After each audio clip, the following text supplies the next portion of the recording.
Your car is all tired and dirty looking, kind of like this one. But instead of spending the next 5 years paying for a new one, how about you spend one afternoon making this look like a new one? You get a sense of satisfaction and a new looking car. Now, wheels with their complicated patterns and dirt in every little nook and cranny are perhaps the best reason to have someone else wash your car. I hate doing these. That's why I found this stuff. The motorcycle guys turned me onto it. It's called S100 Wheel Cleaner. If it avoids you having to go through every nook and cranny with one of these dumb brushes, I'm in. Next, it's time to wash the car. And the first thing you do is just get it real wet. Okay, bucket number one, bucket number two. This one's where you're going to make your soapy water. Fewer folks do number two. That's going to be plain water to rinse the grit out of our wash mitt periodically, so we're not just spreading it around the car. Now, what you make your suds out of is an automotive car wash. Don't go grab the strongest stuff you got under your kitchen sink, and you don't use a lot of it. Now, you can use a sponge, but I like these little kind of weird little fingery wash mitts. Saves you a lot of getting in there with your fingers. That goes on into the suds. Start at the top of the car. Inside the wheel lip, around this rocker. Oh, here's an old trick the old guys use. They take off the nozzle and do a simple rinse with just the hose. They reason it all comes off as one piece and takes the dirt off better. It's either a bunch of BS or really brilliant physics, but it costs nothing to try. Okay, chuck the chamois and look into one of these deionizing filters for the final rinse. You can also find big ones on wheels. I hate drying cars. Okay, all the major stuff's been removed, but how about the invisible stuff? Here's how you know it's there. Take your hand, the one without a ring on it, and run it over your paint. Can you hear that? You should never be able to hear your paint, but you can, because all those contaminants are stuck in it. It's like upside down sandpaper. We're gonna get those off with a clay bar. Looks like a couple of pieces of yellow silly putty in little envelopes there. You've got this spray that you use to lubricate the clay as it glides over your paint, and another rag. You're gonna have a lot of those when you get done. Just kind of mold this thing out till it's, about the size of the palm of your hand. Select a small area of the hood or whatever panel you're working on. Get a little bit of this stuff going there. About a foot square is what I like to do. And take this clay, get it on there, and just go back and forth. You'll know you're done when it no longer sticks. I don't know if you can see that, but see all those brown and black speckles in there? That's embedded grime that was stuck to the paint. I wish you were here on our shoot location. The difference between this and this is audible and totally tangible.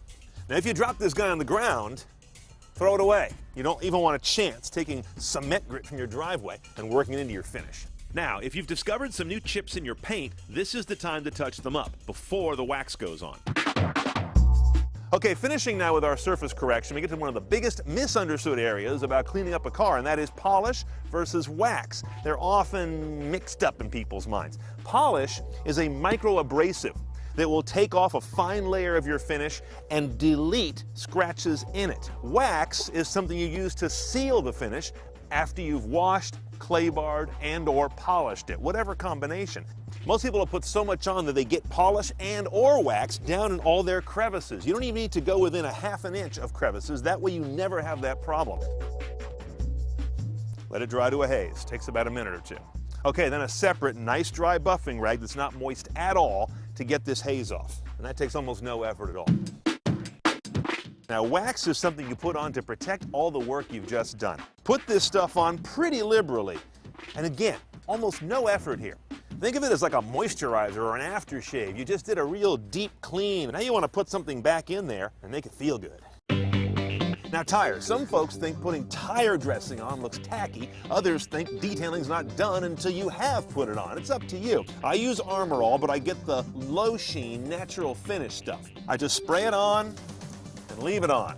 I don't rub it in or anything like that. All I do is take off the excess after I'm done. Now, I'm not taking a break. The old school trick is to take newspaper, wad it up, get some window cleaner on it, and use that to polish your glass. Today we have a more high-tech solution. And that's stuff like Rain-X, which turns your glass into a more sealed, more hydrophobic environment. You polish this stuff in kind of like a polish or a wax, and once it dries to a haze, you buff it off, and you'll be amazed how the water runs off. Look here as I spray with a water bottle on the side of the windshield that I did seal and the side that I didn't. You can see that water just runs away on the Rain-X side. It's good stuff. Chrome cleans up great with glass cleaner. You can also use real fine steel wool if it needs it, but only if it's real metal. Now, there are lots of products to restore those faded black parts. These two work pretty well for me, though none of them do it permanently. Next thing is, Lexol's great for leather. You've probably seen this stuff. It's not cheap, but it really works. And if you've got extremely stiff, dried out leather, take a big old sloppy handful, massage that stuff in until it's a wet mess, then leave it that way. In fact, I might even put a little plastic over it, keep it moist, park it for a day or two out of the sun, come back and wipe off the excess. That leather will have come back to life. For general use around the car, I like this, once again, low sheen Armor All. Same stuff we use on the tires. And when you're doing your glass, I use a non-ammonia glass cleaner. Spray Away is a great one. This stuff is great for the glass, as well as we mentioned earlier, great for the chrome. Getting in these little crevices where chrome and bezels meet, that's where this little eraser pencil comes in handy. Just come along in there and just dial around that area, and then give it a quick brush. You may think this stuff is tiny, but in some, this is what says new and fresh to your eyes, not the broad stuff like just smearing some Armor All around. Okay, as you're just about seeing the light at the end of the tunnel of your detail, what do you do to keep the car nice day to day?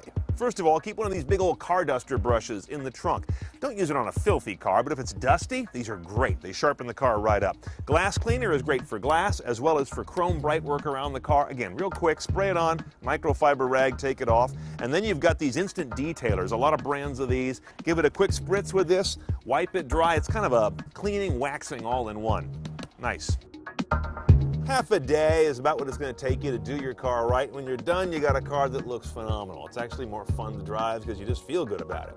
I'm sure you've got some great detailing tips that I don't know. Send them to me on cars@cnet.com. Now go get your car cleaned up.